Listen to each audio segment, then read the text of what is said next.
What's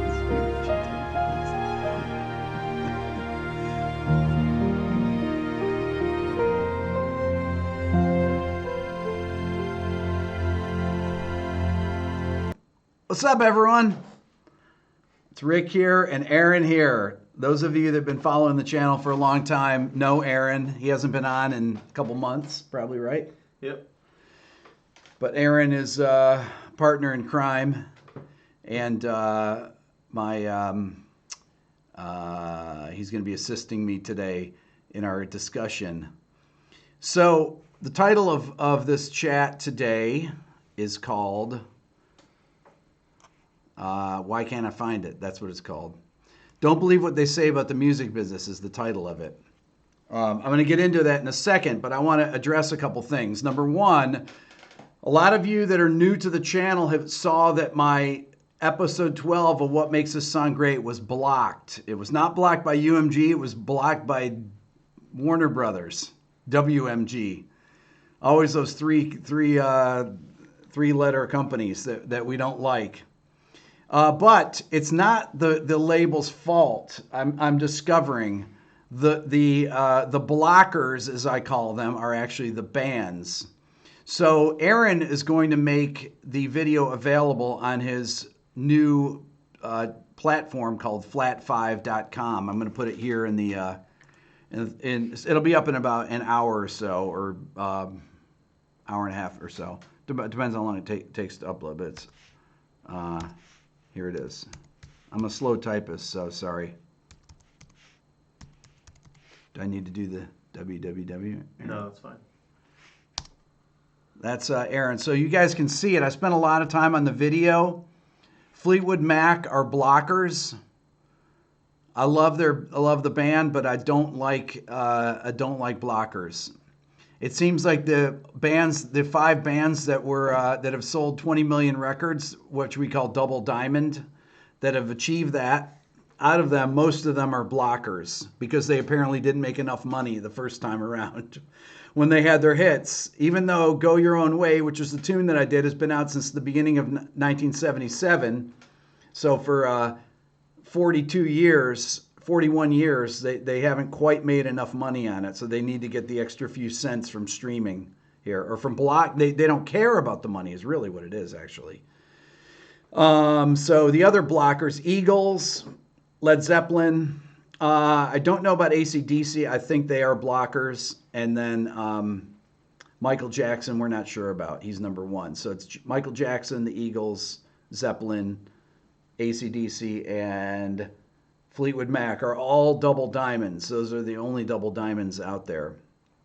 Anyways, so you guys can see that. I hate working on videos that get taken down. There's nothing I can do about it. The Lameloid says Michael Jackson for sure. That's what I think. I think for sure. I don't know about the Beatles, to be honest, and I don't think that the Stones are, because the Stones seem to there's a lot of stuff up there. Joe says content for education should never be blocked. I totally agree. It's totally bogus. Van Halen, I don't think they care about it. Metallica doesn't care. Any of the bands that I've put videos out on do not care. They do get monetized to the bands, and they make money on it as if they were putting out the song themselves. I've got no problem with that because I know that you guys support me by, buying my album or buying my book. And speaking of that, the Beato book is on sale, and my YouTube transcription bundle, and my 2 courses. Discount code RB987. 30% off the Beato book and the YouTube transcription bundle. 40% off my 2 courses, Advanced Harmonic Concepts and Mastering Modes of the Major Scale. So if you haven't bought my book and you want to support me so that I can keep making videos on here, boom. That's how you do it. Iron Maiden blocked you, Jay? How do they block you? Did they block you like I block people? I had somebody write to me this morning, Andrea. He writes to me, he says, yeah, Rick, you blocked me, and I want to be unblocked. I wrote him back. I said, Andrea, I didn't block you. Why would I block you? What's up, Peter? Just talking about you over lunch. As you know, I hope you got the video from me, Rhett, and Tilly at lunch. Nare, what's happening? Good to see you. You've seen individual tracks from both Zeppelin and Michael Jackson on YouTube. I have my own personal experience. I had Zeppelin. I put up Zeppelin. They blocked it. So I think a lot of the times, if you only have a few subscribers, they don't block you. If it's under 10,000 or something, I'm guessing. 25 or 6 to 4, Bill. I see your comment there. I've been thinking about that. That's got that great Terry Kath guitar solo in it. Hey, Peter. Peter, so the Fleetwood Mac video, if you're just joining, is going to be up on Aaron's site, flat5.com. We should spell it out for the people that can't read the chat. Flat5.com is flat.fiv.com. There we go. So you can go there, and probably about, after we finish this stream, it's going to take about probably 45 minutes to upload it, because it's 16-minute video or so, something like that. It takes a while. But it'll be up on his platform. He'll put it on. You put it on the front page, right? Yeah.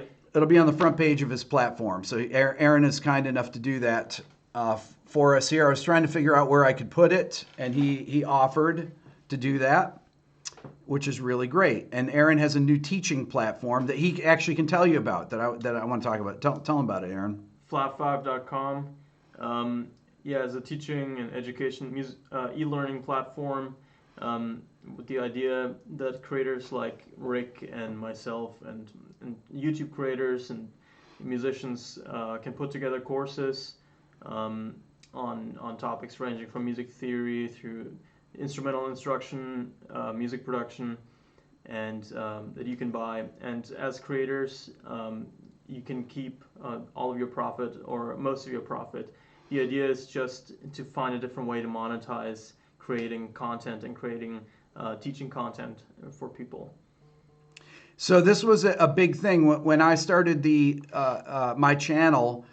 Aaron was the one that built my website when he was working here with me, and Aaron is still working with me on things all the time, even though he's built this platform. But once Aaron saw the kind of deficiencies that were out there in the teaching platform for people, not just teaching music, but the way the platforms are set up for building, he decided to embark on building his own platform, which kind of leads into our discussion here, which is don't believe what they say about the music business. Now, the music business is actually alive and healthy. You'll hear me say negative things about certain things, but the fact of the matter is that there are tremendous opportunities because of the internet. Right now, the most opportunities that we've ever had. Okay, I've been doing this professionally in the music business since I started. I got my first publishing deal in 1992. So I've been in the music business, and there was never, ever an opportunity to do any of the things that are available. For example, right here, nearly 260,000 subscribers that get an email when I go live.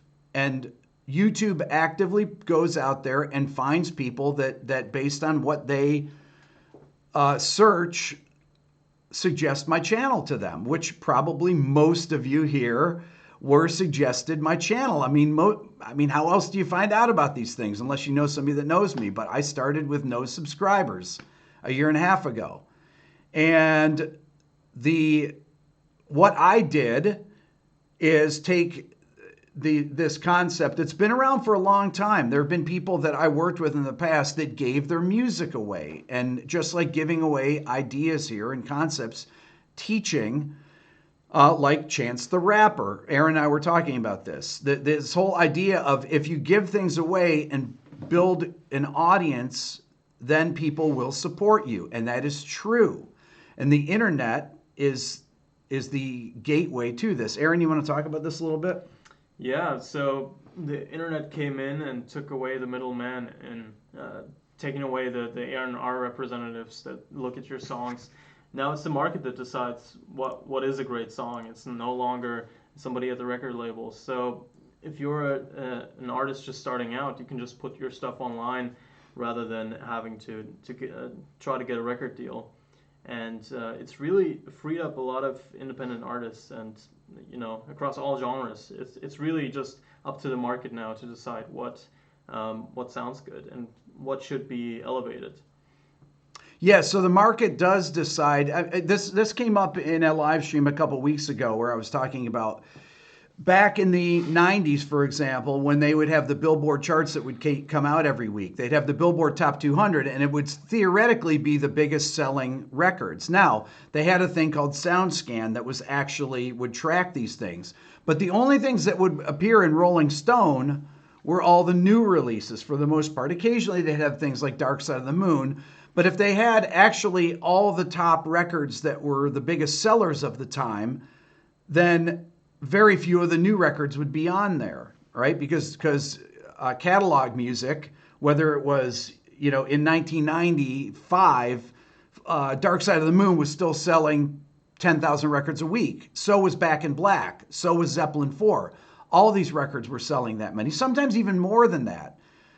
So in order to get in order to give the impression that new music was selling, the Billboard charts filtered all those things out. Well, now, when you go to iTunes, what you see up there, they're still selling music, which isn't going to be for very long, are the top selling things. Eventually, it'll be it probably is, actually. I don't know if there's charts for the top streamed things. Yeah, there is. So, on YouTube though, or on Spotify. On Spotify, no, but on iTunes, because they're not selling music on Apple on Spotify. So, anyways, and Apple's going to an all streaming platform eventually. So there will be no record sales. So really, it's the marketplace is determining this. And Aaron is a free marketer. I'm a free marketer. I believe in that. That. I believe that people should have the knowledge of what is actually out there selling, and not just selling, but that it's determined on what people are interested in. Yeah. So. And I mean, the reason that your channel blew up so much in such a short amount of time is evidence for the fact that people want this kind of thing. Even this really more advanced music theory stuff, the market wants it. And that's, honestly, that's a thing that Aaron and I talked about early on. It was that, is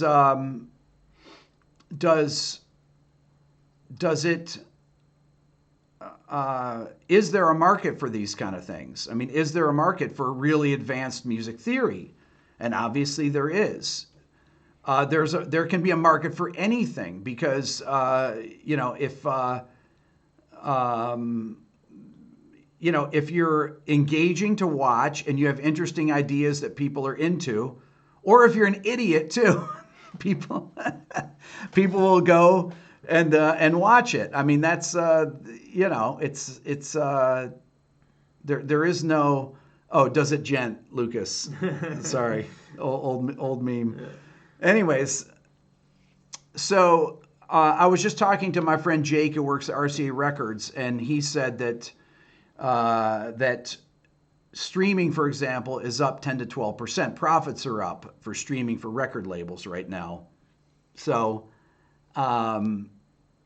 that's a positive thing. I mean, one of the things that I've talked about is the lack of guitar music, for example, the lack of rock bands. An idiot, John. No. Spotify going public. That's a new thing. You saw that, right? Mm-hmm. Yeah. So anyways, so yes, create your own market. Yeah. That's really ultimately what it is. And honestly, it can be anything. I talk with Rhett, who was the one that helped me create my channel or convinced me to create a channel. I just went out to lunch with him and we were talking about his channel. And he's exploring new things just like I did when I started my channel. I was exploring different ways to teach things, different types of topics, and how I would teach them now, because I had a certain way that I would teach things back when I was a college professor 30 years ago. But now you have so many more resources, and you can teach with videos, things like that. That it's just it's revolutionized teaching. So, by the way, Beato book on sale, 30% off. My YouTube transcription bundle, RB987. And then my 2 courses are 40% off with the same code. I'll put it back up here for those of you that just joined. RB987. There you go. Anyway, so when Aaron came here and we were talking about all these things, so Aaron built my website. Literally, I had a website that had not been updated in 3 years. For the first, it was actually right at a year because we did it in June. Yeah. It was Right. just over a year. And I never even thought about my rickbeato.com. It didn't even occur to me that people would come to my YouTube channel. How many subscribers did I have when you started? 70,000. So I had 70,000 when Aaron came here in May or June? It was in June. In June. Yeah. So I had 70,000 subscribers. So it didn't even occur to me that anyone was going there. Then when Aaron built my site, we realized that people went there every day. And I said, how long do you think that people I've been doing this. have been doing that? And he said, oh, probably since you started your channel. Yeah. And I literally had not updated it. It said nothing about YouTube. It had me with a beard producing bands. That's what I did. So Some pictures. some pictures. Yeah. So Aaron scrapped all that and built it from the square up. So so that's kind of that was part of this whole thing. And I think that anyone, if you have a great idea in music, this is the best time that you possibly can have right now.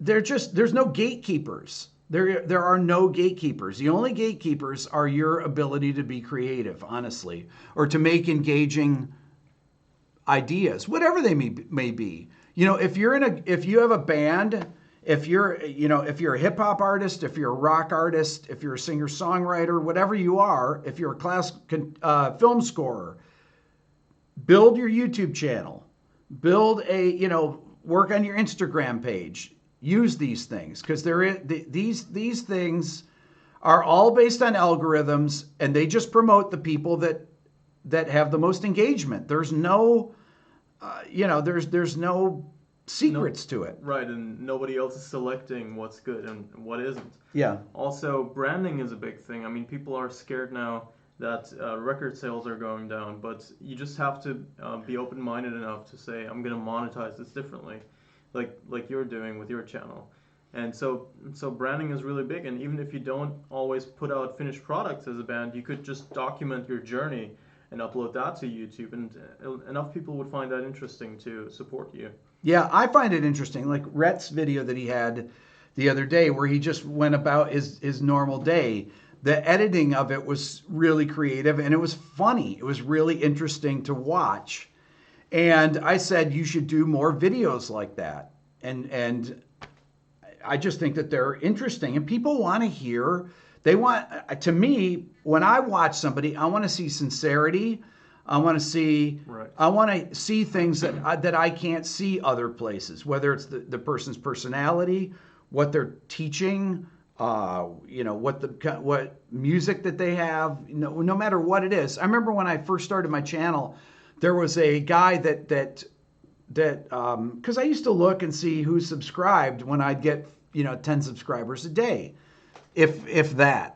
So I'd look and I saw one guy that subscribed and he had 150,000 subscribers, and I went to his channel and he had all this film scoring music, and he had really cool pictures that described, and there'd just be one static picture for the whole video, but they were cues that he made, and he sold them on iTunes as royalty-free music that people could use for their video, for their videos they made, which is a great way to do it. It's library music essentially, and he had things that he sold to make money as well. He sold things on iTunes.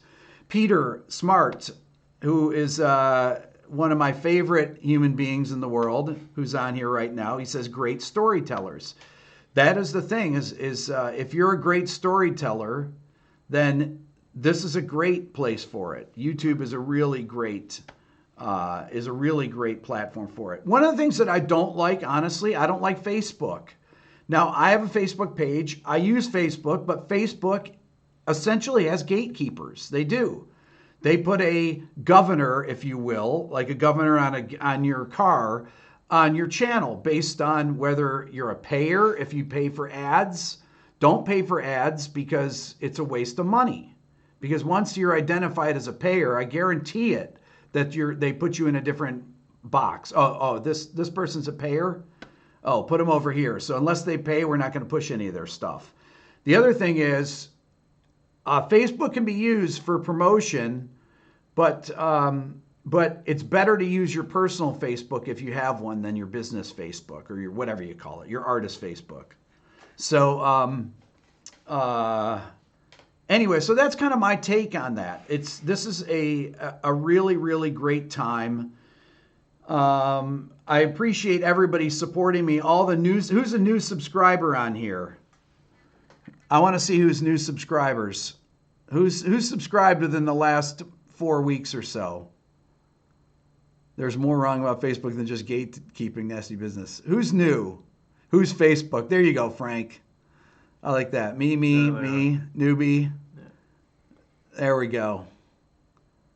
Chris, Nimrod, Edward. Oh, I can't follow. Oh no, man. Going crazy. That's great. Welcome, everyone. So my channel, let me just tell you a couple things that I have coming out. Aaron and I are going to work on a video. So I have a new series that I'm doing. I did one video that was Peter Frampton. It's called The Art of Soloing. And it's going to be soloing in all different genres of music. It'll be rock, jazz, fusion, you name it. And it'll highlight solos and do analysis of them. Some of them I can play, some of them I can't play.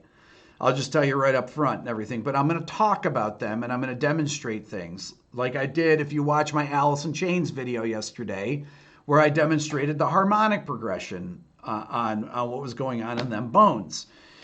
I have another thing that, for those of you that are new, I have a thing called Sounding Off that I've been doing, but I haven't done one in a while. And I have some new videos coming out with some new Sounding Off guests. Thank you, Tom. I see the comment right there. Tom McGill.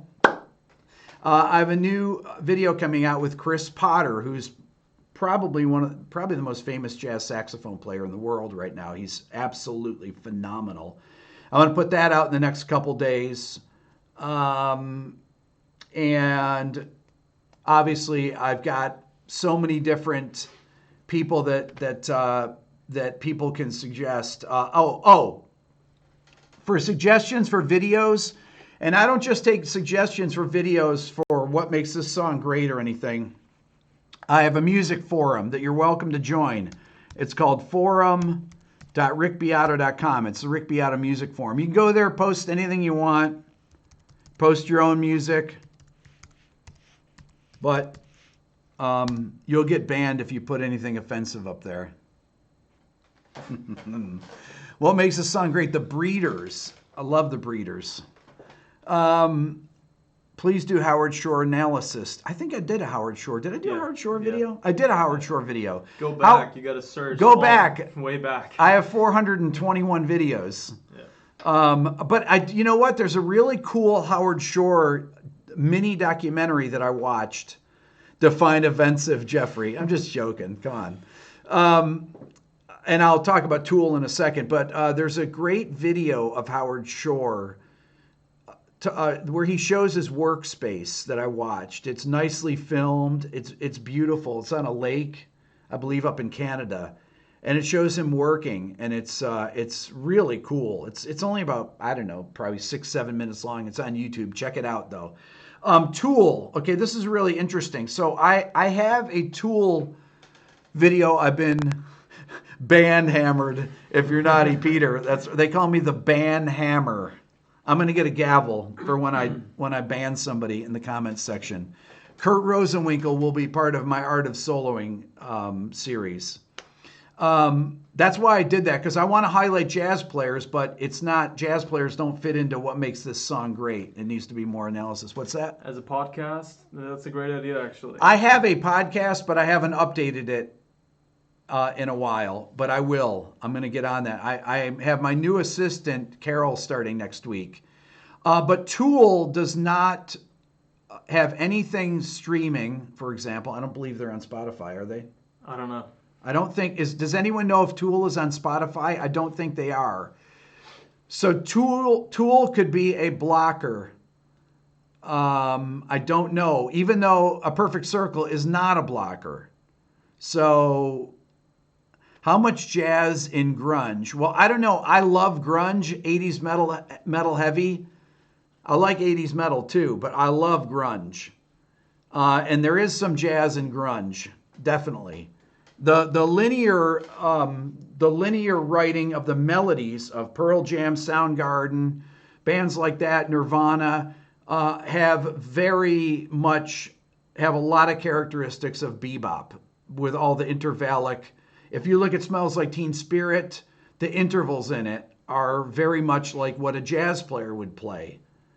The same thing when I did the analysis of Jeremy of Pearl Jam, or if you listen to a tune off Verses called what is the tune? Dun dun dun dun dun dun dun dun dun dun. Leash, the tune Leash, has really great melodic phrases in it that are intervallic, that change with the chords, and they're very much like bebop. Megadeth is jazz, only when Marty was playing in it. Hold on, Aaron, you can talk for a second. I gotta look at something here. So for people that joined late, I think we should summarize a little bit of what we said about the music industry so far. Rick and I agree that this is the perfect time for anybody to start putting your music out there, whether you're just starting out as a band or you've already come out with a record on your own. Just put it out there. This is the time. You don't have to wait for a record deal. You don't have to go through a record label. You can really make it just on your own. Somebody just commented that Marty hates jazz. Marty Friedman and I have been friends for 20 years, and Marty loves jazz, by the way. Sorry to tell you. I have a whole hour-long interview with him on the channel. Go back and look at it. All these guys that I've interviewed love jazz. Steve Vai, John Petrucci, Jordan Rudess, they're all on my channel. Go check them out. I've got hour-long interviews with all of them. Has Fleetwood Mac video been taken down? Yes, Mario. For those of you that joined late, the Fleetwood Mac video, episode 12 of what makes this song great, will be available on Aaron's website, his new teaching platform called flat5.com. I'm working on Guthrie. I saw that. Hold on. Flat 5. We should spell it out for the people that watched late and can't see the comments. Okay, flat5.com is flatfiv.com. So once we stop streaming here, which will be in about a few minutes here, Aaron is going to upload it. It'll probably take 30 to 45 minutes, but he'll put it on his front page so that you guys can see that video. I worked a long time on it. It's total crap that they blocked it. Right. As if and this is the mentality of the old music business. The Eagles, Fleetwood Mac. It's the bands that are dictating to the labels. I don't want my music streamed. I don't want it anywhere. I don't want it on YouTube. Nothing. Unfortunately, their audience is just going to die because the stuff is not going to be played on the radio because there won't be any radio. Right. So it's and you're not even streaming it. You're using it to educate people. You're using it for teaching purposes. Right. It's not YouTube, you guys. It's not. It's actually not YouTube. I've finally figured this out by having enough things blocked. And all the videos that I put up of other people's music, the money goes to them. Every time that an ad plays on those videos, They get paid. I do not. So, and I rely on making my living by you guys. I don't believe in Patreon. I don't like Patreon. It's not my thing. If you want to donate to my channel because you believe in what I do, there's a donate button on my website, rickbeato.com, or buy my book. If you're going to spend money, get something for it. That's the Beato philosophy there. Don't just donate. Buy my book. Buy one of my courses. There's RB987, 30% off my Beato book and my YouTube transcription bundle, which is 104 pages. If you buy both, well, you're getting the discount on both. RB987 right there. That's a discount code. Patreon is for beggars. I didn't say that. Bob just said that there. I'm just saying that I agree with Bob, but I didn't say it. Soul vaccination. Rick, do you like any British bands? Are you kidding me? What do you mean do I like British bands? How about the Beatles, the Stones? I named my daughter Lenin. And not after Vladimir. No offense if you're Russian. I mean, do I like the Beatles? Do I like British music?